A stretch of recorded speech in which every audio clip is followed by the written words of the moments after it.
Narrator. Hello and a very warm welcome back to the English Learning Podcast. Are you ready to explore the world and experience new cultures?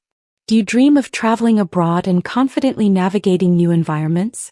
Well, I'm here to tell you that learning English can be your passport to incredible adventures. Being able to communicate in English opens up a world of possibilities for travel, connection, and personal growth.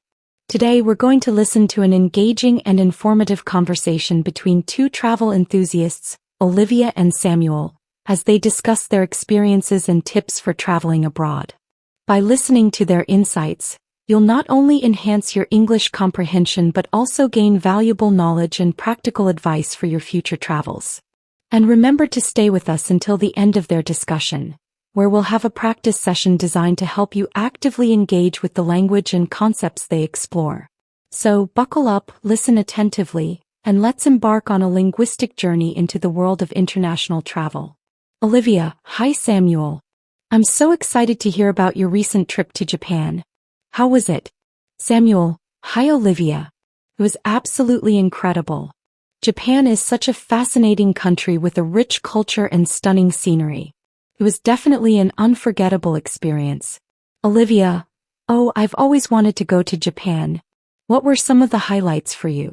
Samuel, there were so many.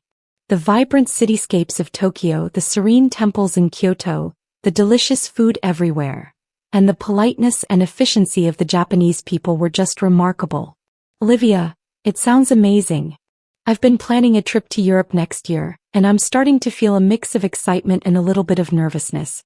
It will be my first time traveling abroad completely on my own. Samuel, that's completely understandable. Traveling to a new country can feel a bit daunting at first, but it's also an incredibly rewarding experience. Where in Europe are you planning to go? Olivia, I'm thinking of starting in Paris, then maybe heading to Rome and finishing in Barcelona.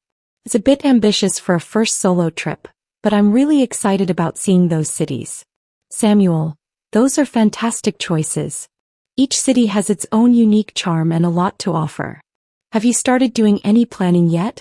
Olivia, I've booked my flights and some initial accommodation, but I still need to figure out a lot of the details, like transportation within the cities and what I want to see and do. Samuel, that's the fun part. Researching and planning your itinerary can be really exciting. Have you thought about how you'll be getting around? Olivia, I was thinking of using public transportation as much as possible. The metro, buses, and trains. I've heard that it's generally quite efficient in those cities. Samuel, it is for the most part. It's a good idea to familiarize yourself with the public transportation systems beforehand. Look up maps and maybe even download a travel app that can help you navigate. Olivia, that's a great tip. I'll definitely do that. What about language? I know some basic French and Spanish, but my Italian is pretty non-existent. I'm a bit worried about communicating. Samuel, English is quite widely spoken in tourist areas in those cities, especially in hotels, restaurants, and major attractions. However, it's always a good idea to learn a few basic phrases in the local languages. Things like, hello, thank you, please, and excuse me. The locals really appreciate the effort. Olivia, that's true. Even knowing a few polite phrases can go a long way in making a good impression. I should definitely brush up on my French and Spanish and learn some basic Italian. Samuel, absolutely. And don't be afraid to use gestures and visual aids if you're struggling to find the right words. People are usually understanding and willing to help. Olivia, that's reassuring. What about practical things like money and safety? Do you have any advice on those fronts? Samuel, for money, it's usually a good idea to have a mix of cash and credit cards. Credit cards are widely accepted, but it's useful to have some local currency for smaller purchases and in places that might not accept cards. It's also wise to inform your bank about your travel plans so they don't block your cards due to unusual activity. Olivia, that's a really important point about informing the bank. I wouldn't have thought of that. What about withdrawing cash in local currency? Is it better to do it at home before I leave or at ATMs in Europe? Samuel, generally it's better to withdraw cash from ATMs in Europe. You'll usually get a better exchange rate. Just be aware of any fees your bank or the local ATM might charge. It's a good idea to withdraw a reasonable amount at once rather than making frequent small withdrawals. Olivia, that's helpful to know. What about safety? As a solo female traveler, I want to be extra cautious. Samuel, that's very wise. It's important to be aware of your surroundings, especially in crowded tourist areas. Keep your valuables secure, and avoid walking alone in poorly lit or unfamiliar areas late at night. Trust your instincts, and if a situation feels uncomfortable, remove yourself from it.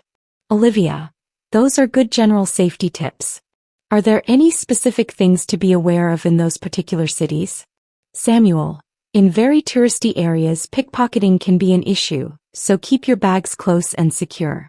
Be cautious of people approaching you with unsolicited offers or trying to distract you. It's also a good idea to have a copy of your passport and other important documents stored separately from the originals. Olivia, that's smart. I'll definitely make copies of my documents. What about staying connected? Should I get a local SIM card or rely on international roaming? Samuel, getting a local SIM card can often be more cost-effective if you plan to use data frequently. You can usually purchase one at the airport or in a local mobile phone store. Just make sure your phone is unlocked. International roaming can be convenient, but it can also be quite expensive. Olivia, that makes sense. I'll look into getting a local SIM card when I arrive. What about accommodation? You mentioned booking some initially. Any tips on choosing places to stay?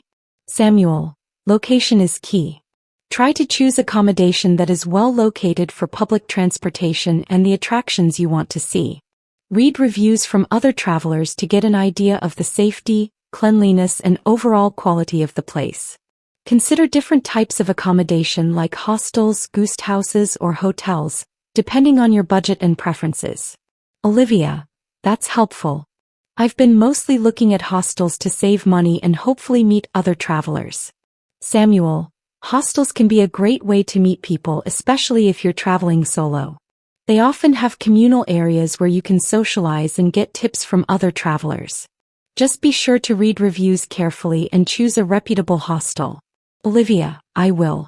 What about planning what to see and do?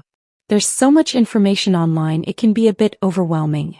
Samuel, I like to do some initial research to identify the must-see attractions and then be a bit flexible with my schedule. Leave some room for spontaneous discoveries and recommendations from locals. Don't try to cram too much into each day. It's better to enjoy a few things thoroughly than to rush from one site to the next. Olivia, that's good advice. I tend to want to see everything, but I should remind myself to slow down and savor the experience. Samuel, exactly. And don't be afraid to wander off the beaten path a little bit. Sometimes the most memorable experiences happen when you stumble upon a hidden gem that's not in all the guidebooks. Olivia, I love that idea. What about food? I'm really excited to try the local cuisines. Samuel, the food is one of the best parts of traveling. Be adventurous and try local specialties. Don't just stick to familiar dishes. Ask locals for recommendations on where to eat. They often know the best places. Olivia, I definitely plan to be adventurous with food. Any particular dishes I should try in Paris, Rome, and Barcelona? Samuel, in Paris, definitely try some classic pastries like croissants and pain au chocolate, as well as steak frites and French onion soup. In Rome, indulge in pasta carbonara, cacio e pepe, and of course pizza. In Barcelona, try paella, tapas, and crema catalana for dessert. Olivia, my mouth is watering already. What about dealing with culture shock? Have you ever experienced that? Samuel, absolutely. When you travel to a place with a very different culture from your own, it's natural to experience some culture shock. It can manifest in different ways, feeling disoriented, confused, or even a bit homesick. Olivia, that's what I'm a little worried about. Do you have any tips for managing culture shock? Samuel, be open-minded and try to learn about the local customs and traditions before you go. Be patient with yourself and allow time to adjust. Try to connect with locals and learn from their perspectives. And remember that it's okay to feel a bit out of sorts sometimes. It usually passes as you become more accustomed to your new surroundings. Olivia, that's good to know. It's all part of the experience, I guess. Samuel, exactly. And even if things don't always go according to plan, try to embrace the unexpected. Some of the best travel memories come from those unplanned moments. Olivia, that's a great way to look at it. It's all an adventure. Samuel, absolutely. And being able to communicate in English will make your travels so much smoother and more enriching. You'll be able to connect with more people, ask for help when you need it, and really immerse yourself in the local culture. Olivia, that's a big motivation for me to keep improving my English. I want to feel confident and comfortable communicating wherever I go. Samuel, you'll get there. Just keep practicing and putting yourself out there. And most importantly, enjoy the journey, both the linguistic one and the actual travel adventures. Olivia, thank you so much for all your advice, Samuel. This has been incredibly helpful and has made me feel a lot more prepared and excited about my trip. Samuel, you're very welcome, Olivia. I'm so glad I could help. Have an amazing time in Europe. I'm sure you'll have an unforgettable experience. Olivia, I hope so. Thanks again. Samuel, bon voyage. Ciao. Hasta luego. Narrator. That was a fantastic and informative conversation between Olivia and Samuel, filled with practical tips and encouraging insights for anyone planning to travel abroad. They covered a wide range of essential topics, from planning and transportation to language, safety, and cultural awareness. Now, let's move on to our practice session to help you actively engage with the language and concepts they explored. Practice section. Part 1. Vocabulary for traveling abroad. Let's review some useful vocabulary and phrases related to traveling abroad that Olivia and Samuel used. Itinerary. A planned route or schedule of a journey. Oh, think about, have you ever created a detailed itinerary for a trip? What did it include? Navigate. To find one's way when traveling. Oh, how do you usually navigate in a new city? Do you use maps, apps, or ask for directions? Familiarize yourself. To learn about something so that you understand it well. Oh, before traveling abroad, what are some things you should familiarize yourself with? Brush up on. To improve your knowledge of something that you have previously learned but have partly forgotten. Oh, if you know some basic phrases in a foreign language, it's a good idea to brush up on them before traveling. Gestures. Movements of the hands, arms, or head to express an idea or feeling. Oh, in situations where you don't know the language, how can gestures help you communicate? Valuables. Items considered to be worth a lot of money. Oh, what are some examples of valuables that travelers should keep secure? Unsolicited offers. Things that are offered to you without you asking for them. Oh, why should travelers be cautious of people approaching them with unsolicited offers? Reputable. Having a good reputation, well regarded. Oh, why is it important to choose a reputable hostel or hotel when traveling? Communal areas. Spaces in a building that are shared by all the residents or guests. Oh, what are some examples of communal areas you might find in a hostel? Wander off the beaten path. To explore places that are not usually visited by tourists. Oh, have you ever wandered off the beaten path while traveling? What did you discover? Cuisines. The characteristic style of cooking practices and traditions, often associated with a specific culture or region. Oh, what are some foreign cuisines that you are interested in trying? Specialties. Foods or dishes for which a place or region is particularly well known. Oh, what are some local specialties you would want to try in a new country? Indulge in. To allow yourself to have something enjoyable, especially food or drink. Oh, when you travel, what kind of local food do you like to indulge in? Manifest. To become apparent or obvious. Oh, how can culture shock manifest itself in different ways? Homesick. Feeling a longing for one's home during a period away from it. Oh, have you ever felt homesick while traveling? What helped you cope?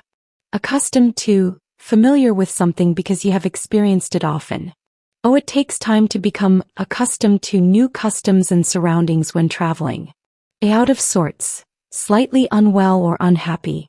Oh, feeling a bit out of sorts can be a symptom of culture shock. Embrace the unexpected. To accept and deal with things that happen that you did not plan for. Oh, why is it important to embrace the unexpected when traveling? Enriching. Making something better or more meaningful. Oh, how can traveling abroad be an enriching experience? Part 2. Reflecting on your travel experiences and plans. Think about your own experiences with traveling abroad, if you have any, or your plans for future trips. Answer the following questions. 1. Have you ever traveled abroad? So, where did you go and what were some of the most memorable aspects of your trip? If not, where do you dream of traveling to and why? 2. What are some of the biggest concerns or anxieties you have about traveling to a foreign country, especially regarding communication in English or other languages? 3. What steps do you usually take to plan and prepare for an international trip? Do you research the destination, learn basic phrases, or make specific arrangements for transportation and accommodation? 4. Have you ever experienced any communication challenges while traveling abroad? How did you overcome them? What did you learn from those experiences? 5. What are some of the cultural differences you are most curious about or potentially concerned about when traveling to a new country? How do you plan to be respectful of local customs? 6. What are some of the must-see attractions or must-try foods on your travel bucket list? Why are these experiences important to you? Part 3. Practicing travel-related scenarios. Imagine yourself in the following travel scenarios and think about how you would communicate in English. 1. Scenario. You arrive at the airport in a foreign country and need to ask for directions to the baggage claim area. What would you say? 2. Scenario. You are at your hotel and need to ask the receptionist for information about local transportation options. What questions would you ask? 3. Scenario. You are at a restaurant and want to order a specific dish but have a dietary restriction, e.g. vegetarian. How would you communicate this to the waiter?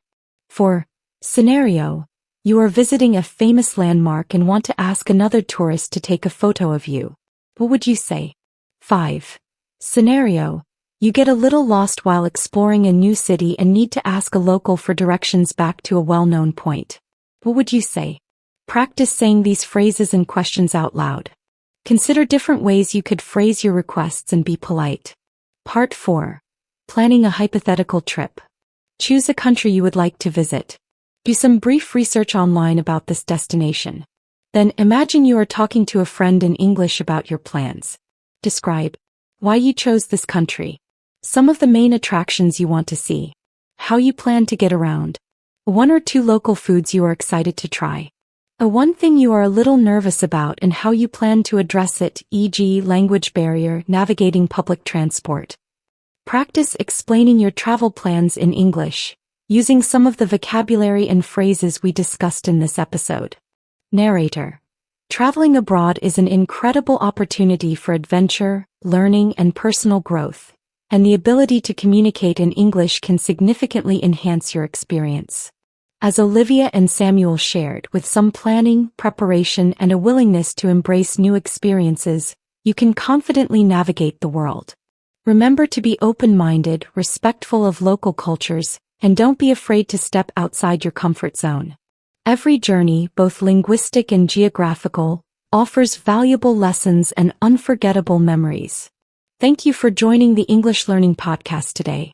We hope this episode has inspired your wanderlust and don't be afraid to step outside your comfort zone. Every journey, both linguistic and geographical, offers valuable lessons and unforgettable memories. Thank you for joining the English Learning Podcast today.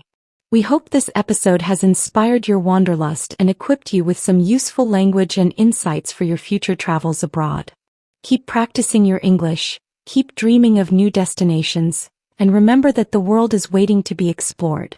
We'll be back soon with another engaging conversation to support your English learning journey. Until then, happy travels in your imagination for now, and keep practicing your English.